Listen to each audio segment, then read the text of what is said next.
नमस्कार, आप सबको मेरा हार्दिक शुभकामनाएं। आज जगन्नाथ रथ यात्रा है और इसीलिए आज जगन्नाथपुरी रथ यात्रा की कहानी मैं आपको सुनाने जा रही हूँ। तो चलिए शुरू करते हैं।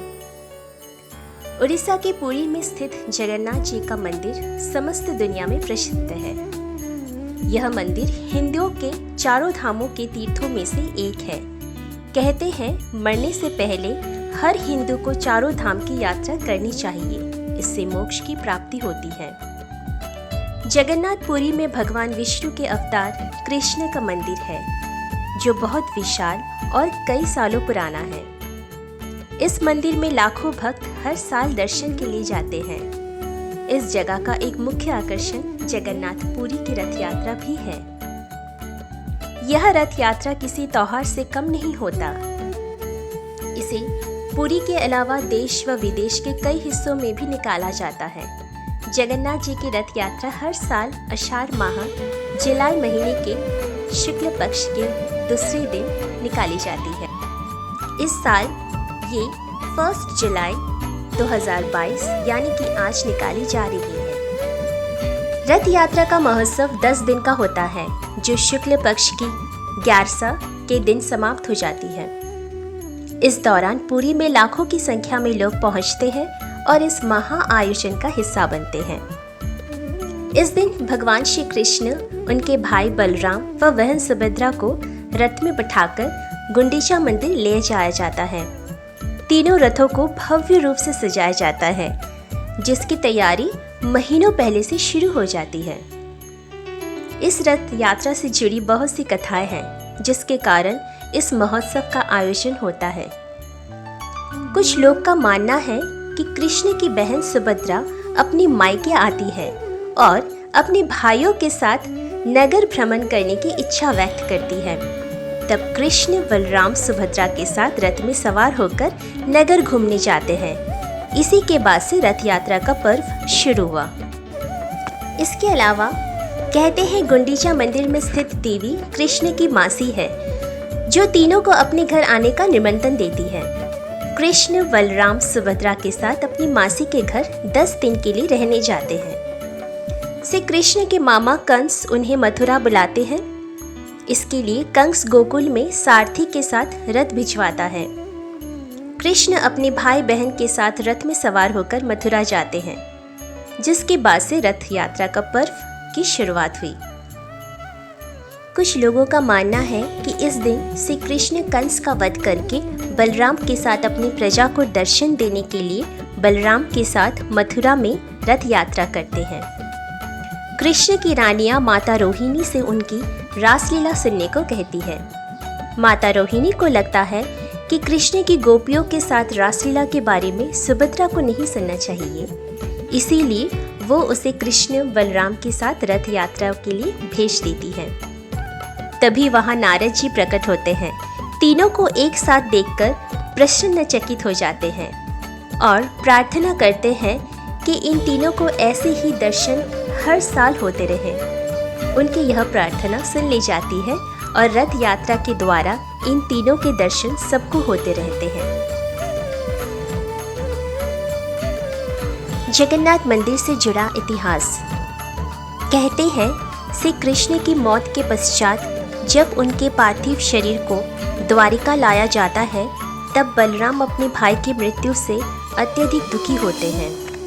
कृष्ण के शरीर को लेकर समुद्र में कूद जाते हैं और उनके पीछे पीछे सुभद्रा भी कूद जाती है। इसी समय भारत के पूर्व में स्थित पुरी के राजा इंद्रद्युम्न को सपना आता है कि भगवान का शरीर समुद्र में तैर रहा है, अतः उन्हें यहाँ कृष्ण की एक विशाल प्रतिमा बनानी चाहिए और मंदिर का निर्माण करवाना चाहिए।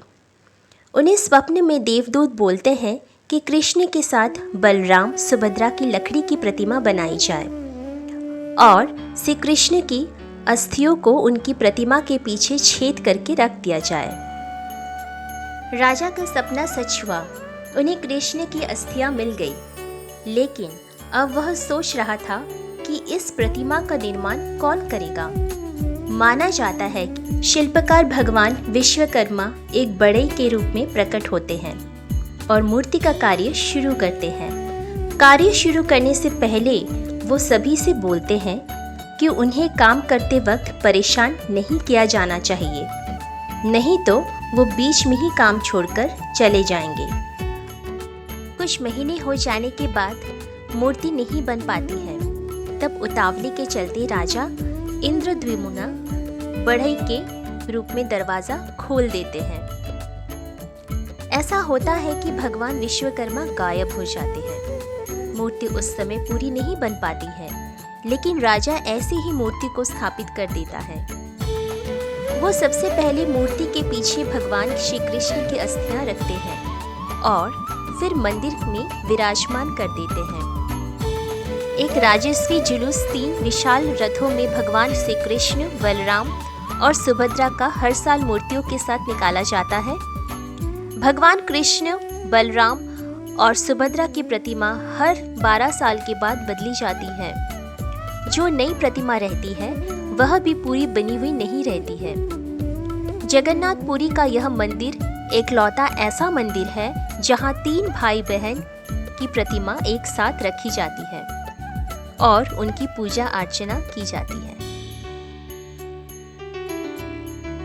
जगन्नाथपुरी के रथ का निर्माण अक्षय तृतीया के दिन से शुरू हो जाता है। इसे हर साल एक नए तरीके से बनाया जाता है। इसे बनाने के लिए कई लोग लगते हैं, फिर इसे सजाया भी जाता है। जगन्नाथ श्री कृष्ण का रथ यह 45 फीट ऊंचा होता है। इसमें 16 पहिए होते हैं, जिसका व्यास 7 फीट का होता है। पूरे रथ को लाल व पीले कपड़े से सजाया जाता है। इस रथ की रक्षा गरुड़ करता है। इस रथ को दारुका चलाता है। रथ में जो झंडा लहराता है उसे त्रैलोक्यमयी मोहिनी कहते हैं। रथ में जो झंडा लहराता है उसे त्रैलोक्य मोहिनी कहते हैं। इसमें 4 घोड़े होते हैं। इस रथ में वर्षा, गोवर्धन, कृष्ण, नरसिंह, राम, नारायण, त्रिविक्रम, हनुमान व रुद्र विराजमान रहते हैं। इसे जिस रस्सी से खींचते हैं उसे शंखचूड़ा नागनी कहते हैं। बलराम का रथ यह 43 फीट ऊंचा होता है। इसे 14 पहिए होते हैं। इसे लाल रंग, नीले, हरे कपड़े से सजाया जाता है। इसकी रक्षा वासुदेव करते हैं। इसे मताली नाम का सारथी चलाता है। इसमें गणेश, कार्तिक, सर्वमंगला, प्रलाभवरी, हटायुध्य, मृत्युंजय, नतावरा, मुक्तेश्वर, शेषदेव विराजमान रहते हैं। इसमें जो झंडा लहराता है उसे उनानी कहते हैं। इसे जिस रस्सी से खींचते हैं उसे वासुकी नागा कहते हैं। सुभद्रा का रथ, इसमें 12 पहिए होते हैं जो 42 फीट ऊंचा होता है। इसे लाल काले रंग के कपड़े से सजाया जाता है। इस रथ की रक्षा जय दुर्गा करता है। इसमें सारथी अर्जुन होता है। इसमें नंदीध्वज झंडा लहराता है। इसमें चंडी, चामुंडा, उग्रतारा, वन दुर्गा, सूली दुर्गा, वाराही, श्यामकाली, मंगला, विमला विराजमान होती है। इसे जिस रस्सी से खींचते हैं उसे स्वर्णचूड़ा नागनी कहते हैं। इन रथों को हजारों लोग मिलकर खींचते हैं। सभी लोग एक बार इस रथ को खींचने चाहते हैं, क्योंकि इससे उन्हें लगता है कि उनकी सारी मनोकामनाएं पूरी हो जाएगी। वही वो समझते हैं कि जब जगन्नाथ जी को करीब से देखा जा सकता है तो ये रथ क्यों ना खींचे। रथ यात्रा सेलिब्रेशन। रथ यात्रा गुंडीचा मंदिर पहुंचती है। अगले दिन तीनों प्रतिमा को मंदिर में स्थापित किया जाता है। फिर एकादशी में ये वहीं रहते हैं। इस दौरान पुरी में मेला भरता है, तरह तरह के आयोजन होते हैं, महाप्रसाद की वितरी होती है। एकादशी के दिन जब इन्हें वापस लाया जाता है, उस दिन वैसे ही भीड़ उमड़ती है। उस दिन को बहुड़ा कहते हैं। जगन्नाथ की प्रतिमा अपने मंदिर के गर्भ में स्थापित कर दी जाती है। साल में एक बार ही एक प्रतिमा को उनकी जगह से उठाया जाता है। रथ यात्रा का आयोजन देश विदेश के कई हिस्सों में होता है। भारत देश के कई मंदिरों में कृष्ण जी की प्रतिमा को नगर भ्रमण के लिए निकाला जाता है। विदेश में इस्कॉन मंदिर के द्वारा रथ यात्रा का आयोजन होता है। 100 से भी ज़्यादा विदेशी शहरों में इसका आयोजन होता है, जिसमें से मुख्य London, Melbourne, Paris, New York, Singapore, Toronto, Malaysia, California इत्यादि है। इसके अलावा बांग्लादेश में रथ यात्रा का बहुत बड़ा आयोजन होता है, जो एक त्योहार की तरह मनाया जाता है। तो यहीं पर समाप्त करते हैं। सभी को मेरी तरफ से शुभ रथ यात्रा।